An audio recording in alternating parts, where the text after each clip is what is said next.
ఎప్పుడైతే అయ్యప్పను మొక్కుంటూ ప్రతి సంవత్సరం నేను దీక్ష చేసుకుంటూ పోతుంటే అదే విధంగా అయ్యప్ప కూడా నా మీద కనకరించి నన్ను ఈ విధంగా అభివృద్ధి దశకు తీసుకున్నాడు. ఇది ఎందుకు చెప్తున్నానంటే మన అంబర్పేట కాన్స్టిట్యున్సీలోనే కాకుండా తెలంగాణ మొత్తంలో ఎందరో మంది అయ్యప్ప మాల వేసుకొని దీక్ష చేస్తారు.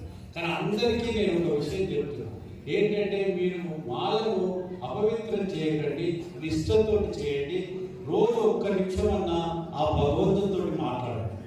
ఆ భగవంతునితో మీరు ఎలా మాట్లాడగలుగుతారంటే, మీరు కళ్ళలో అయ్యప్ప విగ్రహం కానీ అయ్యప్ప పట్టం కానీ చూస్తే మీరు అయ్యప్పను కళ్ళలో కళ్ళు పెట్టి చూసుకొని మీకుండే ఏమైతే కోరికలు ఉంటాయో ఆ కోరికలు కోరుకోండి. డెఫినెట్ గా అయ్యప్ప మహాశక్తివంతుడు కాబట్టి మీకు అనుగ్రహిస్తూ మీరందరూ కూడా ఆనందంగా ఉండాలని, మీ కుటుంబం అంతా ఆనందంగా